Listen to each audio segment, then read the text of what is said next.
Greetings, friends. Juan Ingriski here, and this is the weekly Russian-Ukrainian War update for the week of January 19th through January 25th of 2026. If you want to continue receiving these weekly Russian-Ukrainian War updates, be sure to subscribe to my channel and give this video a thumbs up. And today, we are going to be beginning in the Kostyantynivka direction. And this week, we are basically showing that the Ukrainian defense of Kostyantynivka is starting to buckle, and this is despite the fact that the weather has really slowed down operations. I think we saw this last year where the winter operations slowed down things a lot. So for the rest of this month and maybe even February, we might still see a slow motion movement. But even despite that, there's a lot of movement in Kostyantynivka, and especially for an urban battle. And the biggest news is that the Russians are going to continue breaking into, at least in this northern part of Kostyantynivka, into almost the central part of Kostyantynivka almost. As you can see, Kostyantynivka is split in half by the Kerensky-Terezk River, the Kerensky-Terezk River here. And so in this northern part is where the Russians are making a lot of progress. And this week, before we talked about how the Russians were clearing things behind this highway here. But this week, we've had more and more updates here. We had geolocations of the Russians being like in all over these like areas right here, and it's easy because a lot of this area is basically just like a bunch of low-rise buildings, like and so it's easy to clear and hide in them and all that. And so as you can see, the Russians are now pushing through this area. They have more and more of this air, and the good thing about this is this allows the Russians to accumulate more and more forces, especially in these areas that are kind of built up a little bit. And so this allows the Russians to continue putting more forces here and then allow them to keep moving further and further up. And so there's pretty much nothing that could stop the Russians at this point until they reach kind of actually the central part of Kostyantynivka, where there's more high-rise buildings and such, where the Ukrainians can maybe make a bit more stand. And the other thing is that since the Russians don't really have a lot of progress in this northern part of Kostyantynivka, the Ukrainians have like some forces here where they're able to do attacks here. So, right now the Russians are going to continue probably moving until they reach the central part of Kostyantynivka. But at that point, then their flank in the northern part will be kind of exposed. Same reason why the Ukrainians were doing counterattacks into the Russian positions in the trenches near Protechnia as well. So, but that being said, it does show that the Russians, don't just have, maybe a small foothold in the corner of Kostyantynivka. They are breaking through and are entering more and more into the central part of Kostyantynivka. Slowly but surely. So a lot of good progress for the Russians in this area, and I expect them to kind of continue into their kind of reach kind of this area around this like industrial zone here and some of this high-rise building area here. So I probably do expect them to push a little bit more, and then we shall see if the Ukrainians are able to hold on to these positions. But we shall see. And then a bit more to the south here, the Russians also are making progress. This is also where they're actually making a bit more better progress. We talked about how there's a big battle for Yelinivka going on. We had a geolocation of a Russian force being bombed in this kind of like little tree line to the south of Yelinivka, and even pro-Ukrainian sources are saying that this is a bit of a gray zone in Yelinivka. The Russians aren't insecure of it, but it is a battle that is ongoing. But we haven't had actually any geolocation, at least from what I've seen, about the Russians actually being in Ilyanivka here. So it's just a matter of like wondering, what exactly is happening here, what's going to happen. So we shall see. And then also in Berostok, for example, we had this didn't change until I started recording, but apparently, according to this mapper, is that the Russians have entered Berostok and are battling for this town as well. I was kind of surprised how the Russians were able to break into Ilyanivka, but Berostok was untouched. So it doesn't surprise me that the Russians are battling for Berostok too. Along with this, we had also more geolocations of the Russians being in these tree lines to the south of Stepanovka. But no source are actually saying that they've entered it. It's kind of hard because, again, from Russian positions in the south here to try to reach Stepanovka, you have to go through a bunch of, forest areas, and it's very hard to supply. So it's, it's a bit of a gauntlet through FPV drones to reach Stepanovka, and the Ukrainians have a lot of defenses here because they're trying to, this is a very critically important position. But as you can see, a lot of these attacks here are to start battling for the southern defenses of Kostyantynivka, for Berostok, for Ilyanivka, for Stepanovka, and then from there they're going to obviously go towards Dobropillya. Along with here in the north of Rusin Yar, I don't think I've mentioned this before, but because before the Russian positions were along Rusin Yar, but it seems like the Russians have improved their positions, taken more and more tree lines to the north of Rusin Yar, which helps their movement towards Dobropillya, Stepanovka, and also it was helped because of the Russian push near Sofivka. But lots of so the Russians are battling for Berostok, Ilyanivka. They're probably going to enter Stepanovka, this week probably. in this coming week. So these villages and these villages hold the defense for the southern part of Kostyantynivka, and them falling would very much complicate the defenses of Kostyantynivka. The only thing for the Ukrainians is that they have a bunch of these areas to the north here where the Russians are. It's very hard for the Russians to advance because there's all these villages have been blown to pieces, and there's only just a bunch of like trenches here, so it's very hard to advance. And so we shall see how the Ukrainians are able to hold it. But the battle for Kostyantynivka, the defense of it are crumbling, and we shall see how that continuously develops, because this is where the most hottest areas of the front. Now we're going to go to the Dobropillya direction, and in the Dobropillya direction, there's actually been an uptick in Russian activity here. There was a bit of a slowdown, but like all areas, the front is pretty small, and because of the weather. But this week we've actually had more updates than we usually have had this year so far. And this week we're starting a bit more to the north. The biggest news is that the Russians are actually doing some movement towards, for example, Donbass. I think we actually had geolocation of the Russians being, moving along this rail line here that goes from Zaporizhia towards Dobropillya itself.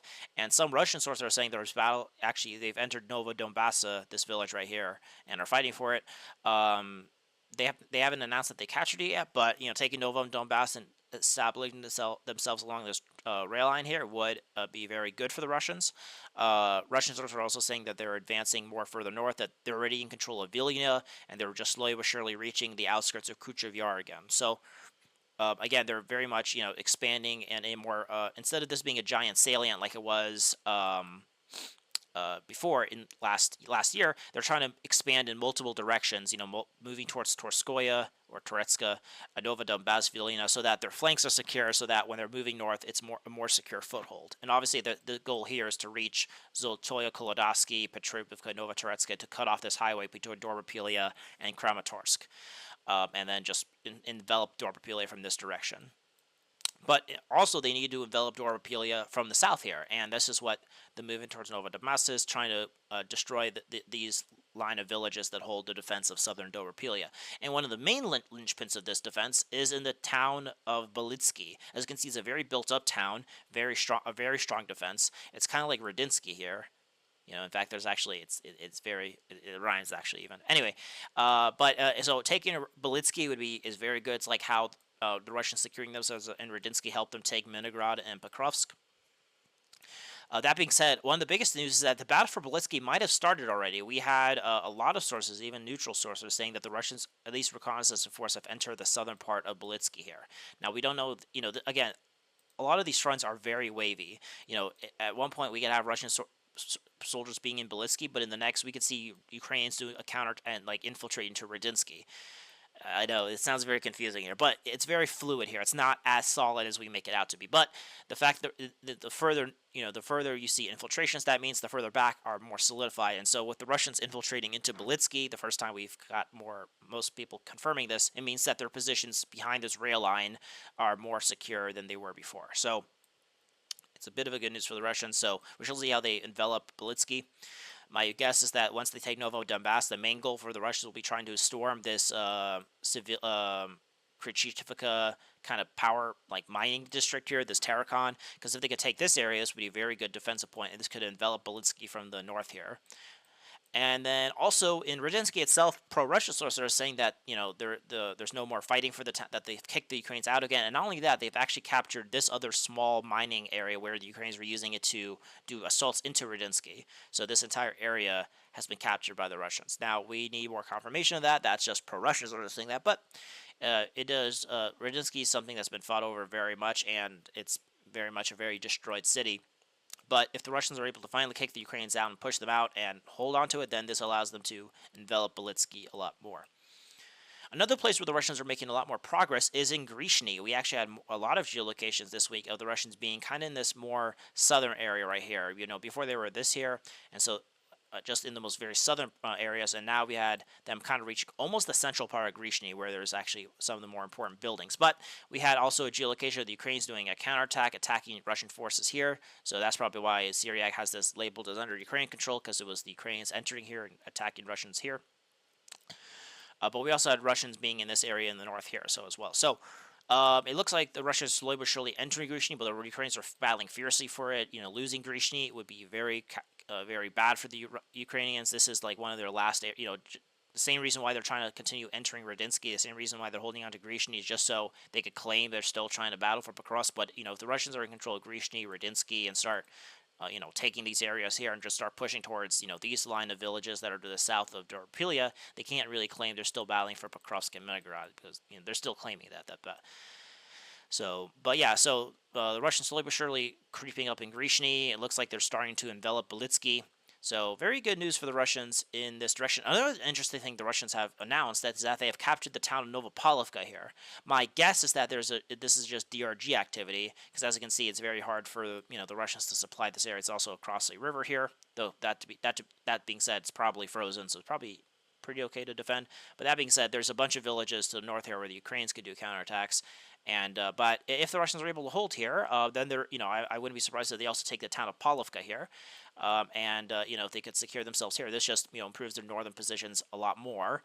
And then maybe they start this is just a foothold as they continue pushing probably north here along the Kerensky Terets River, maybe push toward Torskoye here, Toretska, just slowly but surely help this area right here. So this is definitely a vector of advance that will help them once the battle for Drustovka begins, which will probably be later this year.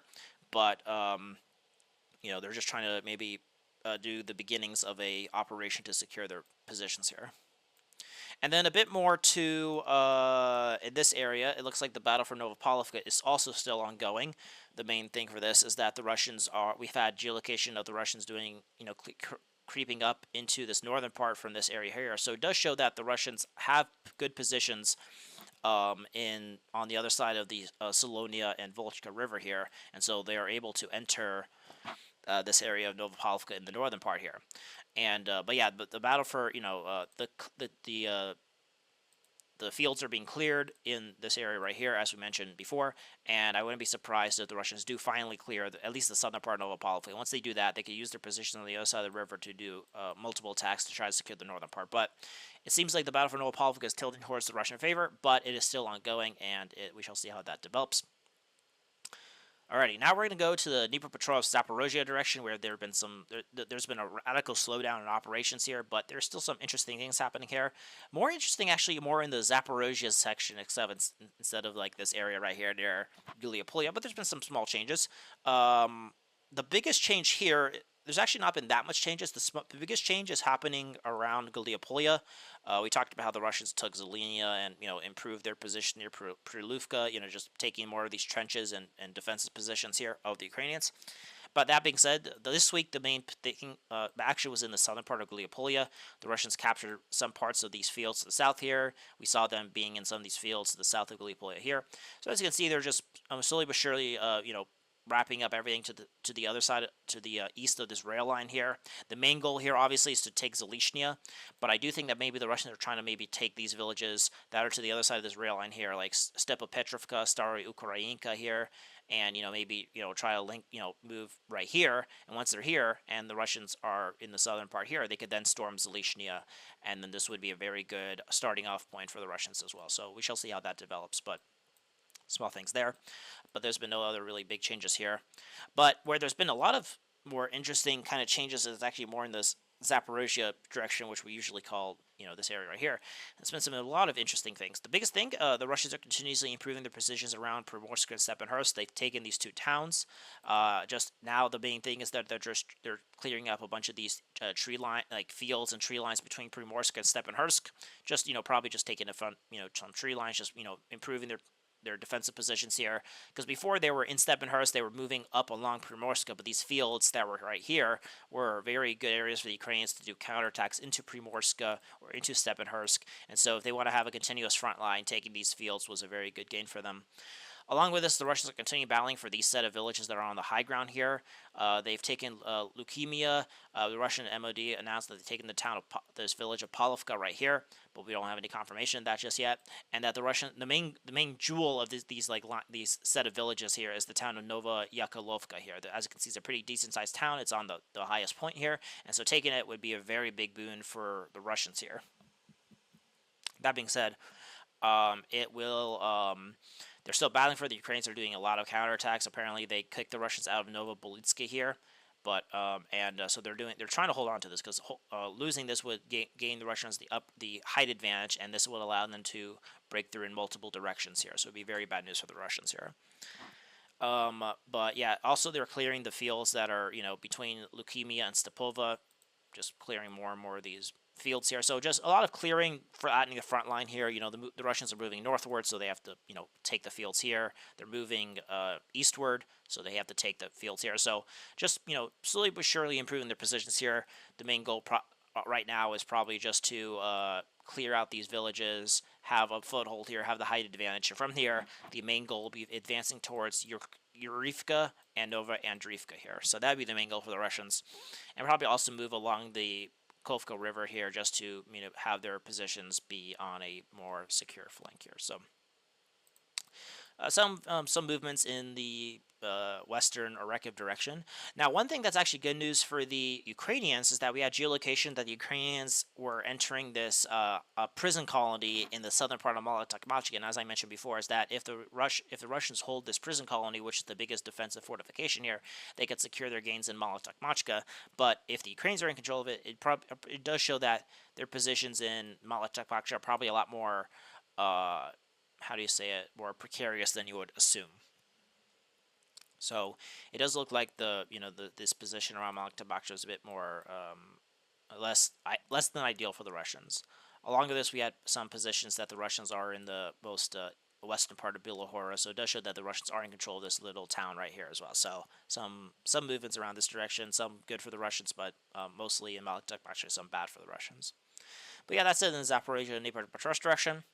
Now we're going to go to the Slavyansk direction. We're going all the way north here. We talked about how the Russians were picking up their offensive here, and this week they are making some small progress.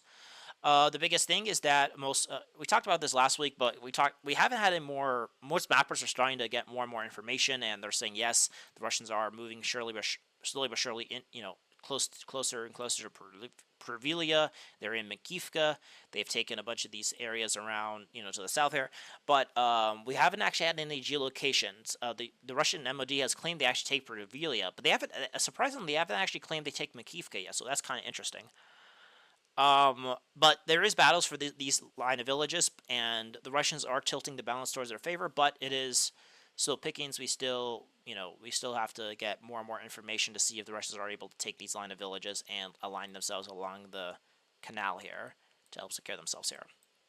But just slowly but surely, looks like the Russians are, capturing this, but they're not. It's not 100% confirmed just yet. So we just need to get more information.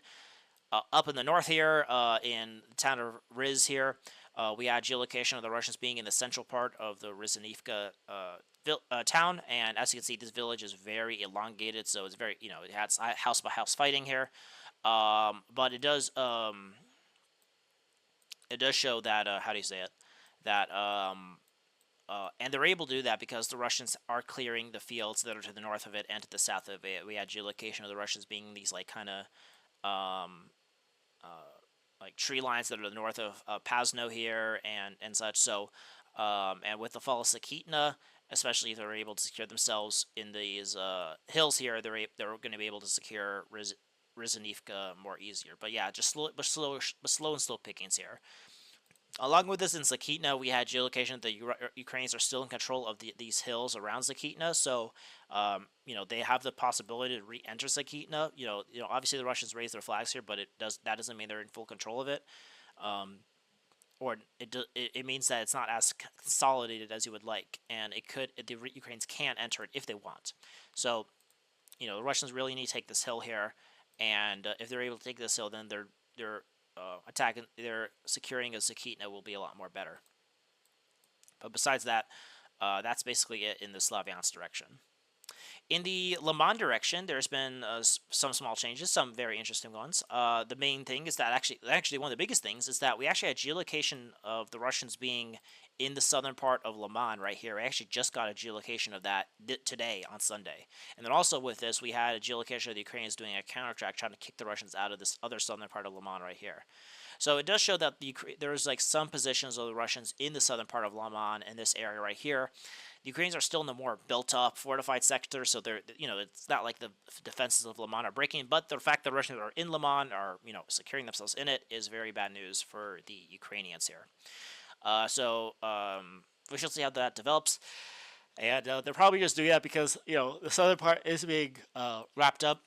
We had another geolocation of the Russians being in the central part of Orozhina. However, a lot of mappers are not mapping this as under full Russian control, because they're saying there's like some sort of big, like some stronghold around in the southern part of Orozhina that's not taken yet. It just, maybe Orozhina has not fallen yet. But that being said, we shall see how. But it does seem like Orozhina is probably going to fall within this week, very soon. And once Orozhina falls, then the Russians will be in a better position to then start entering, securing themselves in the southern part of Lyman here. But probably and along with this, we've had more and more geolocations of the Russians being, for example, taking more and more of these fields to the west of Zaporizhia. We had geolocation of the Russians being right on the outskirts of Stavka here. So, just slowly but surely, the defenses of Lyman are slowly being encircled. And, and now it's like a betting game, Lyman and Kostyantynivka, it's like which of these towns will fall first. So, those are the two towns the Russians are focusing on that will be, that'll be determined in the beginning of 2026, and it's an open question which one will fall first. A bit more to the north, though, in Lyman, the main thing is that the Russians are slowly but surely encircling Kotyvar here as well. They've, improved in their positions around the fields around Kotyvar. But besides that, there's not been that much changes here in the north here. We still don't know the positions of Yarova. We don't know if they've secured themselves here. We just need more geolocations, but I do think they are in control of Yarova. It kind of surprising that the town of Dobropillya is still putting up a defense, but that's what, Dobropillya is saving Lyman, at least from the north. But once Dobropillya falls, it's basically a game, set, match for Lyman. So, but right now the Ukrainians are holding the northern flank a little bit, at least in Lyman, but the Russians are kind of expanding in these areas that are not near Lyman itself, but, that's where they're making most of their progress. But trying to push towards the northern part of Lyman is actually kind of been slowed down a little bit. But yeah, the defenses of Lyman are slowly but surely kind of getting closed in. Alrighty, now we're going to go to the Kupyansk and Kharkov directions, and there's been, mostly in the Kharkov direction, there's been some very interesting changes. In Kupyansk, not that much. The biggest thing is that we had another geolocation, that the Russians are in this little town of Pashana, this little area right here. I wouldn't be surprised, though, this entire area was blown into pieces. Actually, yeah, if you look in, you can see that a lot of these buildings are blown up.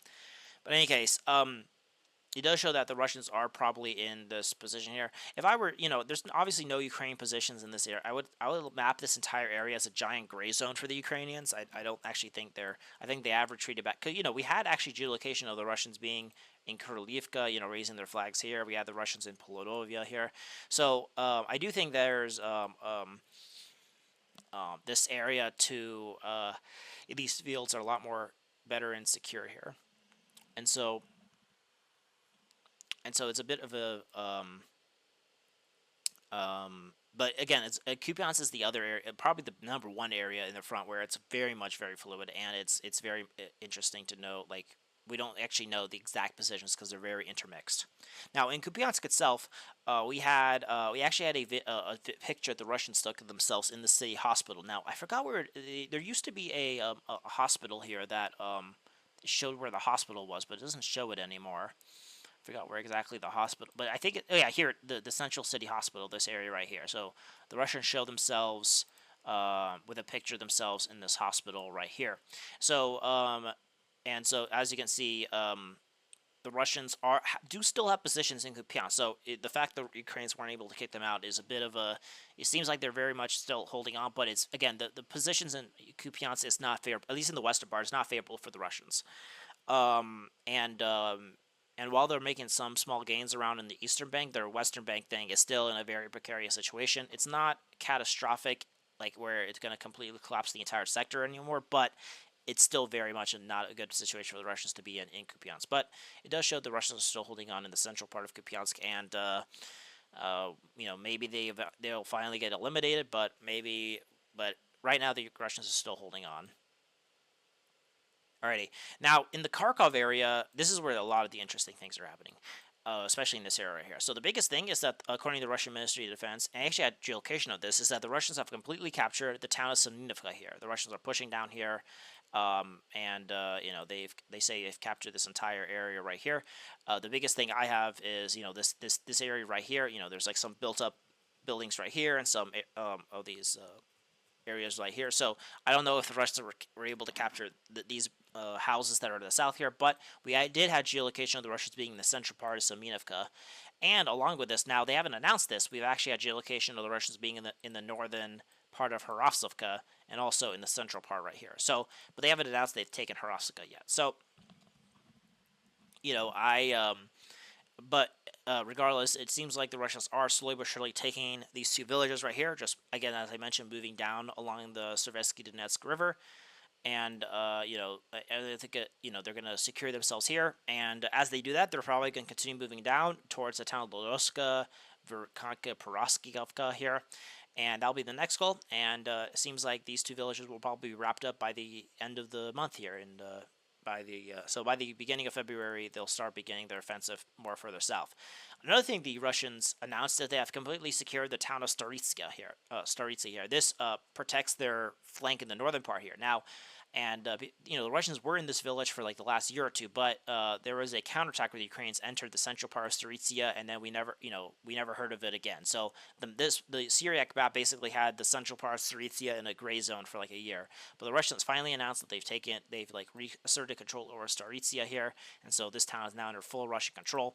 The biggest thing for the Russians here is that there's actually this giant forest right here is actually on a higher elevation, and the Ukrainians could use this forest to actually attack Russian forces. So, as the Russians continue pushing, south towards, say, Borovka here and such, Ukrainian positions here actually could, despite having control of the river here, the river is actually a bit more smaller here, because as you could go south, as you can see, the Seversky Donetsk River expands rapidly, and it's going to be, but in the north here, there